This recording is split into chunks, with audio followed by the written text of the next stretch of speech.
Welcome, guys. Our channel name is FC Formation, and I am Satyachi, and this is my friend Pritam.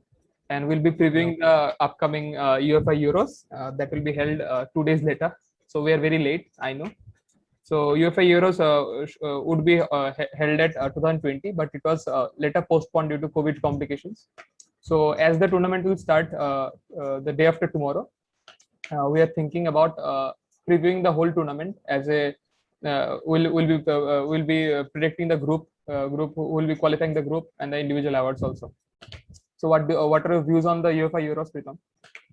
So this year's Euros is very important, not only for some players but also for some teams. Like if you consider Belgium here, this is, I think, the last major trophy for this golden generation to achieve. And for players like Cristiano Ronaldo, who are having their last major tournament, so it's time for some teams and some players to prove themselves that they have done some tremendous things in their career, which will be remembered forever by all the football fans all over the world. So let's think about who will qualify the group leagues. We all know that the first two teams will qualify from each group, and for the remaining four teams, the highest point, the third teams who are highest placed, like for each group, the third place teams who got the highest point will also qualify. So it's pretty clear. For four teams. From third position. Yeah. So from Group A, what is your opinion on Group A? Who is qualifying and who is not? So obviously I will go with the pundits. I think Italy will surely qualify from this group. And apart from this, I saw Wales having little chance, though they have Gareth Bale and some major names like Aaron Ramsey is also there. But I'll go for one of the dark horses of this competition, of this tournament. I'll go with Turkey to go through the group stage. Okay, Italy for me also same. Basically the midfield trio of Jorginho, Locatelli, and Verratti. Locatelli is also from distance his shots are incredible in Italian league we have seen. Also the quick dynamic forwards in Berardi and Ciro Immobile. You love Ciro Immobile, I know. They both are also there. Yeah. So Insigne is also there, who is a very good dribbler of the ball. Also a very creative wide playmaker. So I think Italy is the favorites to qualify from the group. Apart from Italy, I think. But another thing is that weakness is their depth in defense in Italy. You see the players coming from the bench. It's a worry. Obviously, it's a worry because for Bonucci and Chiellini, one is 34 and one is 36. So injury may be a scare. It also could be an issue for this team. It may be a problem. The centre back pair, I think. For Italy, if one of them gets injured, then it will be difficult for them. But I think they will qualify from this group. So for the second team, I also think Turkey will qualify. Basically because Burak Yilmaz. Yeah, lots of goals in Lille. He scored lots in League One. Also, I think a player who is very important, we can miss him. His name is Kenan Karaman. He can play both the flanks, like wide in left winger as well as right winger. Also, can play second striker. Kenan Karaman is also a very important player. Yeah, he's important. And they also have centre back pairings also in the form of Ozan Kabak and I think Mehdi Demiral from. Kagla Soyuncu is the starting lineup. Obviously, he would obviously be in the starting lineup. We have all seen what he can do in the PL for Leicester City. He's obviously a great defender. He will partner either Ozan Kabak or I think Mehdi Demiral. It's a good backup. They have good lineup. And in Switzerland, if you say, I think Granit Xhaka is there. But two, 3 names only. Two, 3 names. I don't think they are going to qualify. So from Group B, what are your thoughts on it? Obviously, I'll go with Belgium. Yeah, my favorite team is Belgium, of course, and I'll go with Denmark. I know they don't have a great run of form lately, but there are some players who can turn matches around, like Christian Eriksen. They also have good defenders in the form of Andreas Christensen also. The team is quite stable, I think, in all positions. You say the midfield or the defense or the attacking positions as well. I think they will have some competition from Russia, but for me, Denmark will qualify. I have some opinions which are different from yours. I think Belgium will qualify surely. They have KDB at the helm. He can play wide. He can play creative midfielder. He can play anywhere. He can play deep playmaker. Anywhere he can play. Romelu Lukaku, he'll score lots. I know for sure he'll score lots. He can also maybe get the golden boot. Okay. Then in CMF they also have Yuri Tielemans and Axel Witsel. Both are rock solid in the center midfielder pairing. Also Tielemans can play the creative midfielder. He can go What he forward can do also. in the Yeah. FA Cup. Yeah. You have seen in the FA Cup final. Yeah, surely. But a major issue can be in the defensive. They all are old, as you said. Yeah. The longevity in a cup issue, I don't think they have this longevity in Vertonghen and say the Toby Alderweireld. That can be. Yeah, the backline will depend on the performance of Dedrick Boyota, I think, the Ah. player from Hertha BSC. If he performs, then I think they have a good chance. If he doesn't perform well, then it will be difficult for them to pass the quarterfinals or the semifinals.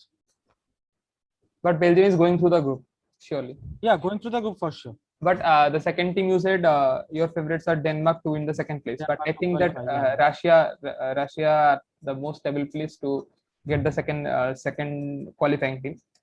Because of two reasons. Zirkov is there. Zirkov is the most experienced player in the Russian team. Yeah, in the left and the right flank, as well as he can play in the fullback form in the left as well as the right flank. He's a very rock solid defensively. As well as there is a creative playmaker in the form of Alexander Golovin.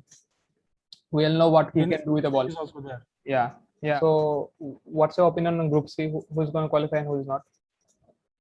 From Group C, I think Netherlands will qualify for sure. They will take the first position, and in the second place, I think Ukraine will qualify over Austria because David Alaba is there in Austria, but football is not a one-man game. Sure. It's all about team play. And in Ukraine, I think the team combination or chemistry in every position, you say defense or midfield or attack, is more of complete than Austria, I think. More balanced than Austria. More balanced than Austria. So for me, I'll go with Ukraine in the second position than Austria. Same for me. Netherlands, they have a brilliant side. I think Frenkie de Jong is brilliant in the creative midfielding, also the deep playmaking option. But they'll miss the big Dutch, the VVD, Virgil van Dijk. They'll miss him at the defensive. Yes. FSDL is good, but I don't think without VVD they can go to the finals. Surely not. I agree with you. I think Austria will not qualify. Ukraine are going to qualify. Shevchenko is a brilliant manager, I think, but he is also under pressure. So there is an added pressure to qualify the group. If they qualify on the group, I think it's a great achievement for Ukraine. Yeah, obviously, it will be a great achievement. Since they didn't qualify for the last World Cup, I think they will now prove themselves by qualifying to the next round in the Euros. Yeah, surely. So I think from Group D, I think England and Croatia are going to qualify. So who do you think will be number one, number two? For me, I'll go with England in the number one position. Yeah. Because the depth they have got, they will surely miss Harry Maguire for sure in the first place because I think Harry Maguire can play the first 3 games. I think he's not fit, but I think he can play the remaining games. I saw him today. He's in the team, he's in the squad, but he's not fit, right? Yeah. I think he will play in the latter matches. If they will qualify, and he will be an asset. But for the first 3 matches, I think John Stones will partner either Tyler Mings or Ben White. Right? Ben White has been called up now for Trent Alexander-Arnold. Yeah. Then, and if you see in the Croatia, their midfield is strong though. They have Mateo Kovacic and Luka Modric. The midfield is great. They have in the front Ivan Perisic, I guess. But Perisic, his season has been disappointing, I think. Yeah, he has been disappointing, surely. And if you see in England's case, they have Phil Foden, and also the likes of Mason Mount as well. Yeah. They have in the front Harry Kane, who has been tremendous this season, probably one of the best seasons of his career. So England will have the edge over Croatia for me. So same for me. I also think England will gonna qualify at the number 1 with Croatia at the number 2. Modric will be exceptional. I think if Croatia are going to qualify, Modric have to be exceptional in the mid football game. From Group E, what are your opinions? Spain are obviously going to qualify. Yeah, the Real Madrid fans obviously don't want that, I see. But for us, Spain is going to qualify for sure. And in the second case, I think Sweden is going to qualify, although Poland has some chances, but I'll have the edge for Sweden over Poland. I have a different opinion. I think that Lewandowski is going to hammer. and Lewandowski is going to take Poland into the number 2 position. I think Sweden are going to get number 3. I think defensively Sweden are not very strong, with Lindelof only the experienced defender. And Victor we have Lindelof seen- is there, so and we have seen what he can do with some aerial ball game. He has no aerial ball game, no aerial threats, no aerial duels. So I don't think, I'm not convinced that Sweden are going to qualify from the groups. Group is the Group F. We have seen countless YouTube videos about the group of death. Now let's analyze who are your choices to go to qualify. obviously I'm going to go with the pundit's opinion. The favorites to win the competition, it's France. Yeah. Gaining the top position of this group, and I'll go with Germany in the second position. And No Portugal. Yeah, no Portugal. Portugal will be third. I don't know if they can qualify through the points Yeah. of the third team, I but understand. it will be difficult. It will be difficult for them.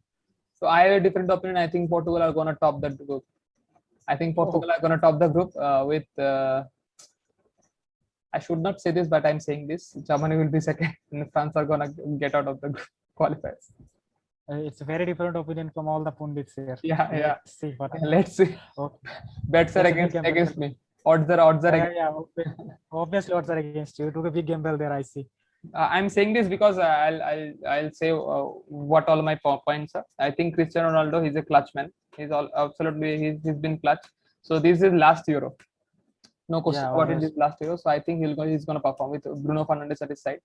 I think they're going to smash. They're going to smash it. They'll be the toppers in the group with Germany at the second. Germany, because Germany has a balanced side than the World Cup 2018 side. They have a more balanced side. Kimmich has been his absolute best. He's been the midfield orchestrator in the German side. I think they're gonna be the second. France, I don't think France will qualify because the individual egos are greater than the team effort. I think now, because you can see France side have like 7 to 8 players who can play the front three, and you can't drop anyone. You can't drop anyone if you are making a team. You can't drop anyone. So the selection will be the selection will be So this is my points. Who will qualify and who will not. So I'll ask you this: what are your thoughts on the individual awards? Like for the Golden Boot, who are your horses? For the Golden Boot, I'll go with Harry Kane, probably because he showed what he can do in the PL with the highest goal scoring record, and also with a very poor Tottenham side, he's been absolutely great. He has been also the top in the assist list as well, I guess. Yeah. So I'm going for him. He has shown the capability. Even if you say the other players who have a little chance of winning it, could be Lukaku, Romelu Lukaku, if Belgium performs well. Yeah. Even if the French side performs well, there are many players in the French side. As you said, there are many attackers like Karim Benzema could be the top scorer. It could be even Griezmann. It could be Mbappe. But for me, I think Harry Kane will top the list. So France would be your favorites to win the Euro Cup. Right now, I think France is the favorite because Kante if all goes well. If all goes well, France are the favorites. And sure. Who will be playing the finals with France? I think Italy has a great chance. Italy. I'll go with one underdog. I'll go with Italy. Yeah, interesting choice. So why Italy? Because people are not caring about the team because they don't have any showman in the team, or not only one player who they rely on. If you see their midfield, it's very strong with the Jorginho, Locatelli, and Verratti. Verratti and Jorginho as well. In the attacking lineup, it's also very good. They have Lorenzo Insigne, they have Ciro Immobile. Also in the defense, we all know. Yeah, and in the defense, we all know. But in the defense, there will be a depth issue, I think. For me, the favorites to win are Portugal. Okay. I'm not wishing Portugal to win. I'm wishing that England should bring the cup home. I don't think England will bring the cup home, but I think Portugal will win the competition. Because this is Ronaldo's last competition, there will be extra firepower within him to perform. Also with Bruno Fernandes, we all saw what he can do in the Manchester United squad. Only he can provide Ronaldo with the extra firepower to win the Euros. Also, there are some wide playmakers in form of Joao Felix and Bernardo Silva. The defense has Diogo also Jota. been good. Yeah. Diogo Jota has also been great for Liverpool. Also in the defensive options, we have seen Ruben Diaz, absolutely clinical form in Manchester City. Player of the Uh, season, obviously. Yeah. With him Pepe with the backup option of Jose Fonte. At Lille, he's been absolutely fantastic. Yeah. So for me, Lot the of experience. favorites to win are Portugal, and the second favorites, I think England should win. Let's see. In England, Harry Kane, if he plays well, England are going through semi-finals, finals. I don't care; they're going through. With the wide attacking options in the form of Jadon Sancho, Raheem Sterling, and Marcus Rashford. Yeah. Mason Mount has been absolutely phenomenal in the club jersey. At the back, England has an issue. As Maguire has been with a potential injury, I don't think John Stones is capable enough to see them through in the semi-finals or the finals. If Maguire comes in the starting lineup, I think England have a real chance. Good chance. Yeah, Of winning the cup. finals. Yeah. These are my favorites, and for the individual awards, I think Harry Kane is gonna back the Golden Boot with Romelu Lukaku in the second, probably the second, and CR7 or Mbappe going into the third. Who are your options for the most valuable player, the player of the tournament? Who are your horses that you want to bet on? For me, I think it will be Griezmann, Antoine Griezmann or N'Golo Kante. If France wins. Yeah. For me, I think Harry Kane is gonna back them also. Okay. If England are going through the semi-finals with Harry Maguire, I think Harry Kane is gonna blast. Harry Kane is a great chance of winning the man of the tournament. Also, if Portugal goes into the semi-finals or the finals, I think either of CR7 or Bruno will win the MVP, the player of the tournament. Bruno is gonna win. I'm gonna place my bets higher on Bruno because he gives assists. He provides assists too with goals. So these are our probabilities, and this was a preview of the UEFA Euros 2021. We are the formation guys, and thank you. Signing off. Bye. Peace out.